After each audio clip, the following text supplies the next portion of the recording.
Hello students, today I will tell you the concept of debit and credit. This is very important and very easy, very simple. So this is Dheeraj Kumar Gupta. Welcome you all in my accounts classes.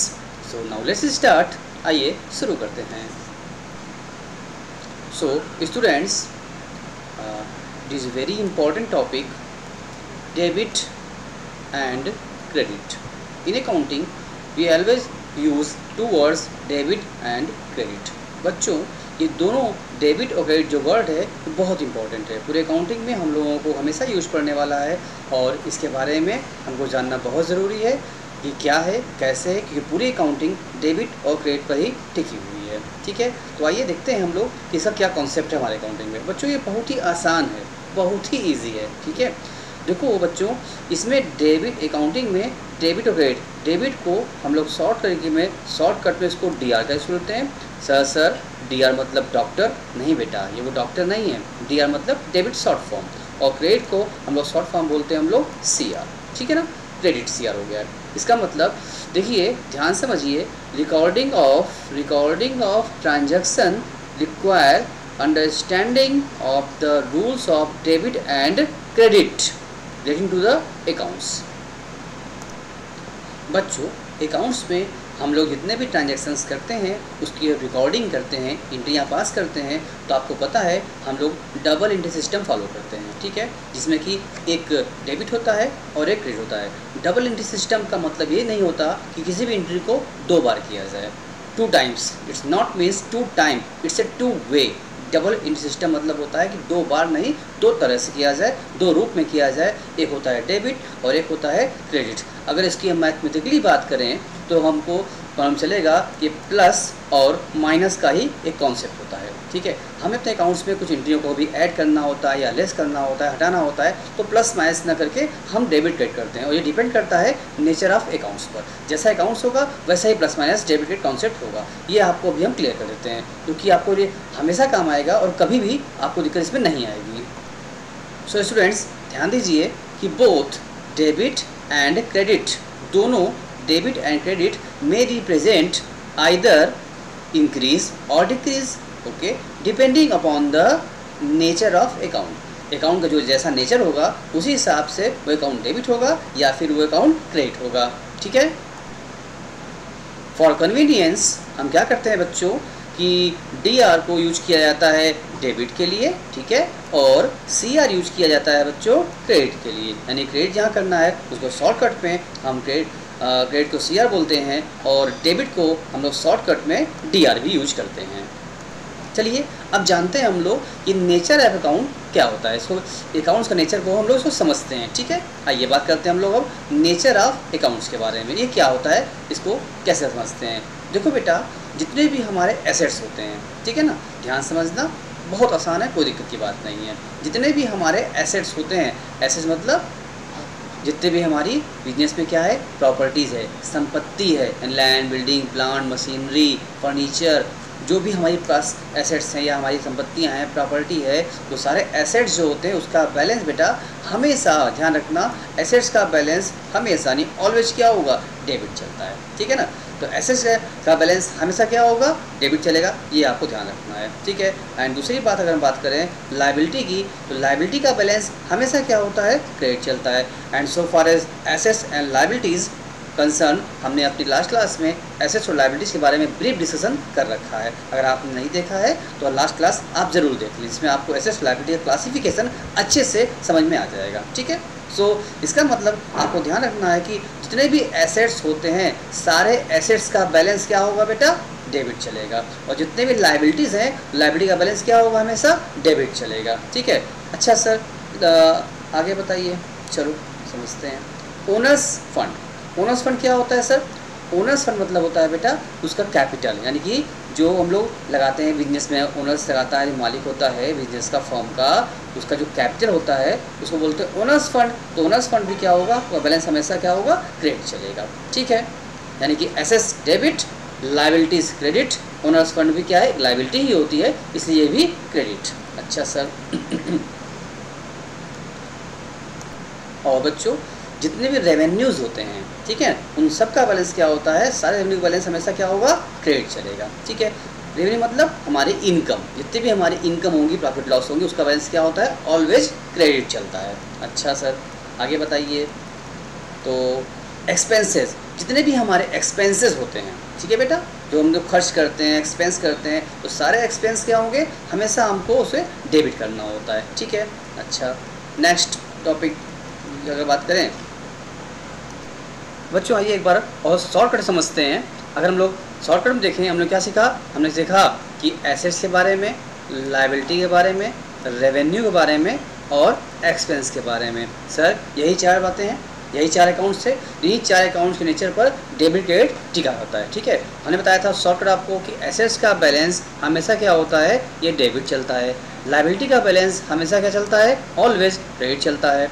Revenue का balance always credit चलता है और expense का balance always debit चलता है। इसका मतलब sir ऐसे भी हम लोग कह सकते हैं हम लोग कि एसेट्स एंड एक्सपेंसेस दोनों का बैलेंस डेबिट चलता है, लायबिलिटी और रेवेन्यू दोनों का बैलेंस क्या होता है, क्रेडिट चलता है। हाँ सर, ऐसे आराम मिलेगा समझने में, कन्फ्यूजन नहीं होगा। हाँ बेटा आराम समझिएगा आप लोग, क्या एसेट्स और एक्सपेंसेस दोनों डेबिट चलेंगे, रेवेन्यू और लायबिलिटी दोनों ही क्या होंगे, क्रेडिट चलेंगे। तो बेटा जो एसेट्स होता है ये हमारा बैलेंस शीट का पार्ट होता है और लायबिलिटी है ये भी बैलेंस शीट का पार्ट होता है, रेवेन्यू प्रॉफिट लॉस का पार्ट होता है, एक्सपेंस भी प्रॉफिट लॉस का पार्ट होता है, ठीक है।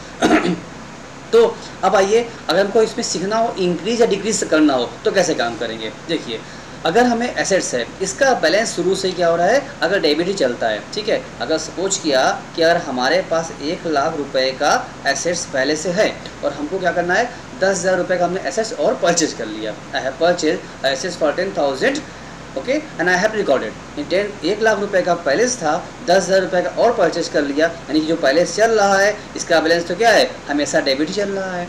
10,000 का हमने और परचेज कर लिया, इसका मतलब अब हमारे एसेट्स क्या हो गया, 10,000 रुपये और बढ़ गया, इसका मतलब 1,10,000 हो गया। तो इस 10,000 को हम क्या करेंगे, इस 10,000 को हम बोलेंगे ये फिर हमने फिर डेबिट कर दिया। यानी कि जब एसेट्स का बैलेंस डेबिट चलता है और डेबिट कर दोगे, इसका मतलब क्या हो गया, वो प्लस हो गया। यानी एसेट्स में अगर वो चीज़ प्लस करना होगा तो और डेबिट कर दो, क्योंकि वो डेबिट चल ही रहा है, और डेबिट कर दो, और बढ़ गया इसका मतलब डेबिट और डेबिट, ठीक है। जैसे आप लोगों ने सीखा होगा ना, जैसे आप लोग मैथ्स में आप लोग पढ़े थे कि प्लस है तो प्लस में और प्लस करना है, आप प्लस कर दीजिए, ठीक है ना। तो प्लस चल ही रहा था और प्लस कर दीजिए और बढ़ गया। अब आइए, अगर इसको लेस करना हो तो मान लिया हमने इसमें से क्या किया सर, हमने 20,000 का एसेट्स सेल कर दिया, ठीक है, इसको सेल कर दिया, 20,000 का एसेट्स चला गया। अब इसको क्या करना होगा, लेस करना है। तो लेस करना मतलब क्या होगा, इससे हम क्या करेंगे, इसको हम क्रेडिट कर देंगे। तो क्या हो जाएगा, ये लेस हो जाएगा, बचेगा कितना, 90,000 ही बचेगा। यानी कि जब एसेट्स का बैलेंस डेबिट चलता है, उसको कुछ ऐड करना है तो और डेबिट करो, और एसेट्स को लेस करना है तो फिर हम क्रेडिट करेंगे, ठीक है। अच्छा, आज लायबिलिटी के बारे में बात करें हम लोग, तो जैसे उल्टा लायबिलिटी का बैलेंस हमेशा क्रेडिट चलता है। अगर लायबिलिटी की आपको क्या करना हो, प्लस करना हो, तो लायबिलिटी को और क्रेडिट कर दीजिए। अगर लायबिलिटी को आपको कम करना है तो और डेबिट कर दीजिए। तो कुछ नहीं बेटा, डेबिट क्रेडिट कुछ नहीं होता है, बस प्लस माइनस का कॉन्सेप्ट है, ये depend on nature of account. आइए रेवेन्यू की बात करें, वही कॉन्सेप्ट, रेवेन्यू क्रेडिट चलता है, अगर आपको उसको प्लस करना है तो और क्रेडिट कर दीजिए, अगर आपको माइनस करना है डेबिट कर दीजिए। एक्सपेंसेस डेबिट चलता है, और एक्सपेंस बढ़ाना है और डेबिट कर दो, एक्सपेंस को कम करना है तो और उसको क्रेडिट कर दो, यानी उल्टा ये अपोजिट चलता जाएगा, ठीक है। और इसको अच्छे से और बताते हैं डिटेल में भी। देखो बच्चों, अगर एसेट्स की बात करें हम लोग, तो एसेट्स की हम लोग बात कर रहे हैं, तो अगर एसेट्स में हमारा इंक्रीज करना है हमको, तो क्या कर दो, उसको डेबिट कर दो, ऐसे इंक्रीज हो जाएगा। अगर लायबिलिटी हमें इंक्रीज करनी है तो क्रेडिट कर दो, लायबिलिटी क्या हो जाएगी, इंक्रीज हो जाएगी। अगर ओनर सिक्योरिटी की बात करें तो ये भी लायबिलिटी होती है, और लायबिलिटी को इंक्रीज करना है, इसका मतलब क्या होगा, हमें क्रेडिट करना होगा, ठीक है। यानी कि आप लोग अच्छे से समझ गए होंगे अब तक। नाउ लिसन, अगर एसेट्स को डिक्रीज करना होगा, अगर आपको डिक्रीज करना होगा तो उसको आप क्रेडिट कर दीजिए। अगर लायबिलिटी को आपको डिक्रीज करना है तो उसे आप डेबिट कर दीजिए, और अगर ओनर सिक्योरिटी को आपको डिक्रीज करना है तो क्या करना पड़ेगा, उसको आपको डेबिट करना होगा। और अगर हम लोग रेवेन्यू एक्सपेंस की बात करें, तो आपके पास अगर आपको रेवेन्यू को इंक्रीज करना है तो उसको आप क्रेडिट कर दीजिए, क्योंकि रेवेन्यू का बैलेंस हमेशा क्या होता है, क्रेडिट चलता है, तो इंक्रीज करना है और क्रेडिट कर दो। एक्सपेंसेस का बैलेंस हमेशा डेबिट चलता है, इंक्रीज करना है तो और डेबिट कर दो, इंक्रीज हो जाएगा। और अगर हम लोग रेवेन्यू की बात करें, डिक्रीज की बात करें अगर, तो उसको अगर कम करना है, इसका बैलेंस क्रेडिट चलता है, और कम करना है तो उसको डेबिट कर दीजिए। जस्ट अपोजिट एक्सपेंसेस की बात करें, इसका बैलेंस डेबिट चलता है, आपको डिक्रीज करना है तो उसको क्रेडिट कर दीजिए। चलिए बच्चों, आइए अब आप लोग हमारे साथ साथ आइए रिवाइज करते हैं और आप लोग हमको आप बताइए, ठीक है ना, कि क्या करना है। हम पूछेंगे, आप बताएंगे फटाफट, ठीक है। देखो बेटा, शॉर्टकट समझ रहे हैं हम लोग। अब अगर एसेट्स है और हमें एसेट्स क्या करना हो, इंक्रीज करना हो, तो क्या करेंगे? जब हमें एसेट्स को इंक्रीज करना हो तो क्या करेंगे हम लोग यहाँ पर? जब एसेट्स इंक्रीज करना होगा, बढ़ाना है एसेट्स को, तो डेबिट कर दो, ठीक है। सर जब एसेट्स को हमको डिक्रीज करना हो तो क्या करेंगे? उसको क्रेडिट कर दो, ठीक है ना। यानी जब हमें एसेट्स को इंक्रीज करना होगा डेबिट करेंगे, और जब एसेट्स को हमें डिक्रीज करना होगा तो हम क्रेडिट करेंगे। तो शॉर्टकट समझ रहे हैं हम लोग। अब बताइए लायबिलिटी में, अगर लायबिलिटी में बताइए बेटा, लायबिलिटी हमको इंक्रीज करना है, क्या करेंगे? क्रेडिट करेंगे कि डेबिट करेंगे? सर लायबिलिटी क्या होती है? बैलेंस हमेशा क्रेडिट चलता है। इंक्रीज करना है तो क्या करेंगे? क्रेडिट करेंगे। यानी ये इंक्रीज करना होगा क्रेडिट होगा, इसका मतलब डिक्रीज करना होगा तो क्या हो जाएगा? डेबिट हो जाएगा। अच्छा, देन आफ्टर अगर बात करते हैं रेवेन्यू की, रेवेन्यू हमको और इंक्रीज करनी है, रेवेन्यू और इंक्रीज करनी है, यानी इसका बैलेंस हमेशा क्रेडिट चलता है, और इंक्रीज करना है, आप क्या कर लीजिए? इसको क्रेडिट कर लीजिए, इंक्रीज हो जाएगा। अगर आपको रेवेन्यू को डिक्रीज करना है तो डेबिट कर दीजिए, डिक्रीज करने के लिए डेबिट। एक्सपेंसेस है और एक्सपेंस बढ़ाना है और डेबिट कर देना है, एक्सपेंस घटाना है तो क्या करना होगा? डिक्रीज करना है तो क्रेडिट करना होगा, ठीक है बेटा। यानी कि शॉर्टकट समझ में आ रहा है, इसको आप अपनी कॉपी में नोट कर लीजिएगा, अच्छे समझ में आएगा और आगे भी आपको बहुत हेल्प करने वाला है ये। यानी कि एसेट्स, लायबिलिटी, रेवेन्यू, एक्सपेंसेस, ये 4 अकाउंट्स में होते हैं, नेचर होते हैं, जो कि आपको समझना होगा, ठीक है। जिसमें बताया कि ये एसेट्स और लायबिलिटी बैलेंस शीट का पार्ट होता है और revenue expenses profit loss account का पार्ट होता है, ठीक है। यानी घटना बढ़ना डिपेंड करता है एक अकाउंट के नेचर पर। हम डेबिट भी करते हैं, हम क्रेडिट भी करते हैं, ये कुछ नहीं है, बहुत सिंपल है, प्लस माइनस का ही बस खेल है। क्या बस ये समझना होता है हम लोगों को, डेबिट कब करेंगे, क्रेडिट कब करेंगे। कुछ एग्जाम्पल लेते हैं हम लोग और अच्छे समझ में आ जाएगा आप लोग को, ठीक है ना। देखिए अगर हम बात करते हैं कि हमारे पास कोई मशीन है, मशीन हमारे पास है 50,000 रुपये की, 50,000 की मशीन है, ठीक है।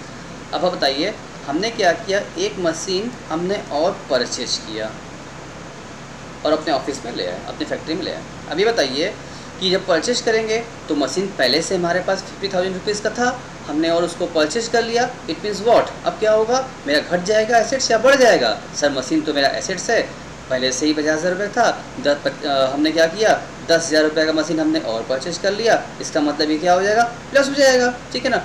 तो अगर प्लस हो जाएगा तो बात समझ में सर आ रही है, प्लस हो जाएगा। अगर अकाउंटिंग टर्म में बात करें तो क्या करेंगे इसको हम लोग? ऐसे तो बता रहे, समझ में आ रहा है, सब प्लस करना है, तब ये क्या हो जाएगा मेरे पास? 50, 10, 60,000 का मशीन मेरे पास हो जाएगा। अकाउंटिंग टर्म में अगर बात करें तो 50 की मशीन थी तो इसकी एंट्री करनी होगी हम लोगों को। तो अब जो नया मशीन मेरा आया है, यानी कि 10,000 रुपये का, इसे एंट्री पास करना होगा। तो पहला जो 10, ये 50,000 मशीन था, इसका बैलेंस तो डेबिट चल रहा है पहले से अकाउंट्स में, क्योंकि हमको पता है सर एसेट्स का बैलेंस क्या होता है, हमेशा डेबिट चलता है। तो 50,000 की मशीन थी मेरे अकाउंट्स में, वो डेबिट चल रही थी। अब 10,000 मशीन मेरे सामने और आ गई, अब कौन बताएगा ये 10,000 रुपये अब डेबिट होगा या क्रेडिट होगा? सर ये डेबिट होगा। क्यों? क्योंकि अभी हम लोग समझे हैं कि एसेट्स मेरा क्या हो गया और प्लस हो गया, अगर बढ़ाना है तो डेबिट करना होगा, ठीक है। अगर मान लिया हमने इसमें कोई एसेट्स क्या कर दिया, सोल्ड, कुछ हमने बेच दिया, ठीक है ना, तो अगर हम सेल कर देंगे एसेट्स को तो माइनस हो जाएगा। मान लिया हमने अगर 20,000 रुपये का एसेट्स हमने सेल कर दिया, ठीक है, तो अब हमारे पास कितना बचा?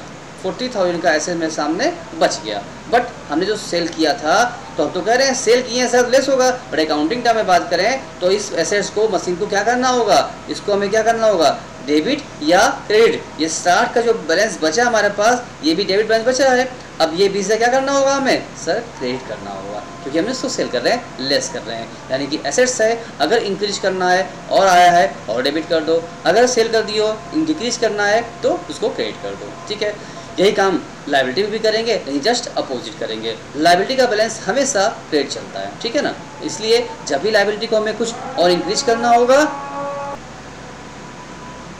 बेटे आप हमको ये बताओ कि अगर हमने बैंक से लोन लिया, ठीक है ना, 1 लाख रुपए का, ठीक है, अब ये बताओ ये लोन हमारे लिए एसेट्स है कि लायबिलिटी है? फर्स्ट से बताओ। सर हम बैंक से लोन लिए हैं एंड वी हैव टू पे, हम उसके लिए जिम लाइबल हो गए, लायबिलिटी बन गई हमारी, क्योंकि हमें फ्यूचर में पे करना है, ये मेरा नहीं है। जो चीज़ हमारी है हमारा एसेट्स है, जैसे हमारी लैंड है, बिल्डिंग है, प्रॉपर्टी है, बाइक है, मोबाइल है, फर्नीचर्स हैं, ये सब क्या है, हमारे हैं, किसी को देना तो है नहीं, ये मेरा खुद का है, इसको बोलते हैं एसेट्स है। बट जो किसी का हमने उधार लिया हुआ है एंड वी आर लायबल, हमें उसको वापस करना है, उसको लायबिलिटी बोलते हैं। ये बात हमने लास्ट क्लास समझाई भी थी आपको। चलिए, तो बैंक से लोन लिया तो क्या हो गया, हमारी ये लायबिलिटी हो गई है। ठीक है सर, इसका बैलेंस क्या होगा, क्रेडिट चलेगा, क्योंकि सर लायबिलिटी का बैलेंस हमेशा क्या होता है, क्रेडिट चलता है।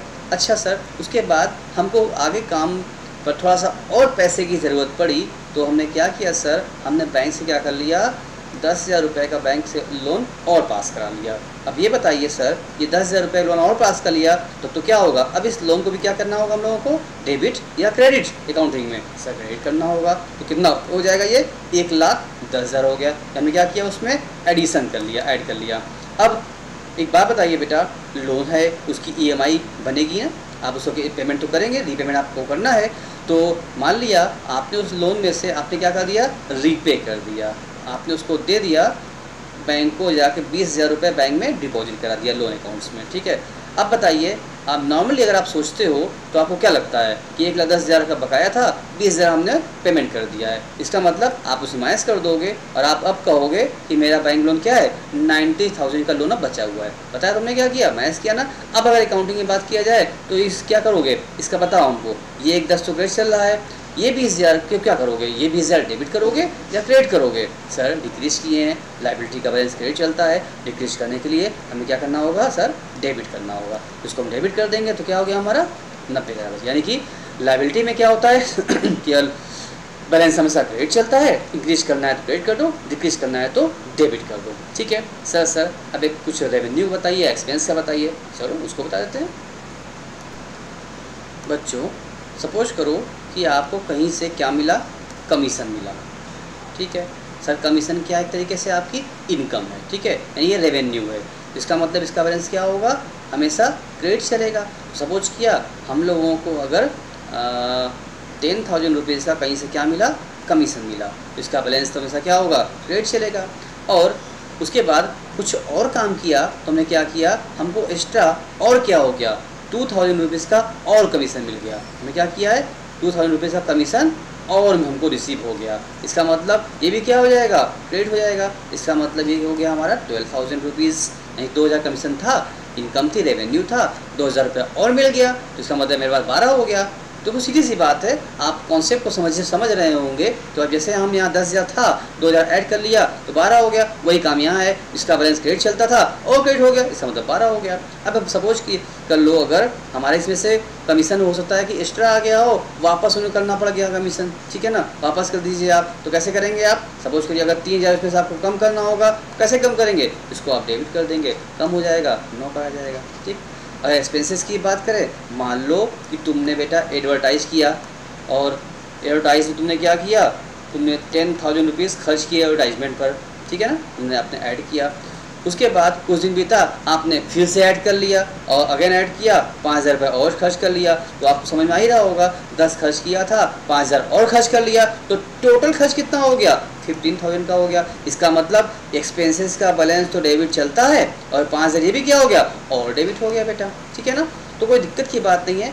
डेबिट और क्रेडिट की कॉन्सेप्ट जो है बहुत ही सिंपल है, बस आपको अकाउंट पहचानना होगा। और अकाउंट पहचानने के लिए हमने आपको बताया था सिंपल तरीका आपको समझने के लिए। What this is the simple way to understand assets, liability, revenue और एक्सपेंसेस। सो आपको बस इतना ही याद रखना है कि एसेट्स, बार बार हम रिपीट कर रहे हैं कि एसेट्स का बैलेंस हमेशा डेबिट चलता है, और उसको इंक्रीज करना है, बढ़ाना है, डेबिट कर दो, डिक्रीज करना है तो क्रेडिट कर दो। लायबिलिटी का बैलेंस हमेशा क्रेडिट चलता है, उसको इंक्रीज करना है तो और क्रेडिट कर दो, और डिक्रीज करना है तो डेबिट कर दो। रेवेन्यू का बैलेंस क्या है, क्रेडिट चलता है, तो अगर बढ़ाना है तो क्रेडिट कर दो, घटाना है तो डेबिट कर दो।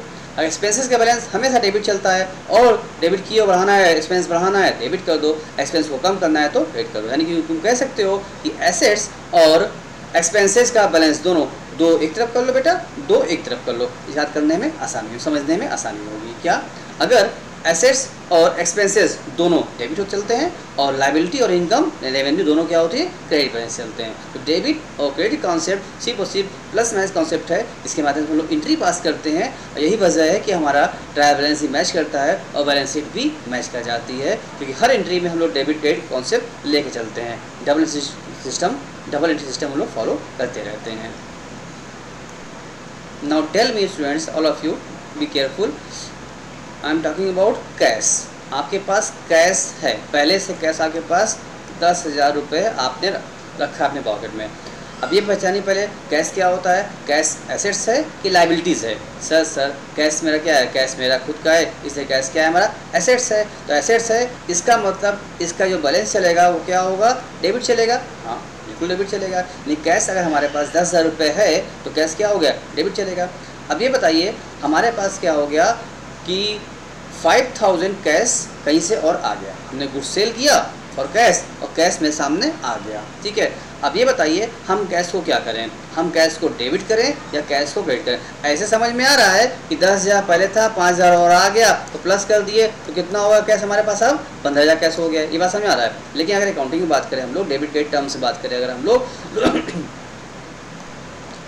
तो हम लोग क्या करना पड़ेगा, हमें कहना पड़ेगा कि 5,000 रुपये कैश और आया है, इसका मतलब क्या करना होगा, इससे भी डेबिट करेगा। इसका मतलब क्या बोलेंगे हम लोग बोलेंगे कैश अकाउंट को हमने क्या कर लिया है, डेबिट कर दिया। कितने से, 5,000 रुपीज़ से, ठीक है। अच्छा सर, अब ये बता दीजिए अगर मान लीजिए आपने कोई एक्सपेंसेस कर दिया, ठीक है, आपके पास 15,000 रुपीज़ तो थे ही बैलेंस, ठीक है, आपने क्या किया, इसमें से 2,000 रुपीज़ आपने कहीं एक्सपेंसेस अगर कर दिया, ठीक है, आपने खर्च कर दिया। अब बताइए जब खर्च कर दिया, कैश आपके पास से चला गया, कैश जा रहा है। अब बताइए अब यहाँ पर आप कैश अकाउंट को क्या करेंगे, डेबिट करेंगे कि क्रेडिट करेंगे। सर कैश तो एसेट्स है, अगर वो जा रहा है उसे क्या करना पड़ेगा, हमें क्रेडिट करना पड़ेगा, इसका मतलब माइनस करना पड़ेगा, ठीक है ना। तो उम्मीद इस तरह से आप लोगों को कोई दिक्कत तो होगी नहीं और सब कुछ समझ में आया। चलिए आज के लिए इतना काफ़ी है, अगली क्लास में हम लोग उसके आगे और चर्चा करेंगे। हम लोग हो सकता है हम लोग जनरल एंट्री भी स्टार्ट करेंगे, क्लासिफिकेशन ऑफ अकाउंट्स भी समझाएंगे आप लोगों को। उसके बाद अच्छे से धीरे धीरे आराम से कवर होती रहेगी। तो इस लॉकडाउन पीरियड में आप लोग को बिल्कुल भी डरने और घबराने की ज़रूरत नहीं है, क्योंकि अब आपको पता है कि लॉकडाउन 4 भी स्टार्ट हो चुका है, ठीक है। हम लोग लॉकडाउन 1, 2, 3 के बाद अब लॉकडाउन 4 में हम लोग बैठे हुए हैं, ठीक है। तो कोई दिक्कत की बात नहीं है, जैसे आप लोगों ने 1, 2, 3 को भी बिताया है वैसे ही 4 भी होगा और हम लोग घर में रहेंगे, सेफ रहेंगे, सुरक्षित रहेंगे और खतरा तो अब टला नहीं है, खतरा तो और बढ़ गया है। इसलिए आप लोग घर में रहिए, सुरक्षित रहिए और अपनी पढ़ाई को लॉक मत कीजिए। इस लॉकडाउन में आप पढ़ते रहिए, अच्छे से रहिए, खुश रहिए, खुशहाल रहिए। Till then bye bye.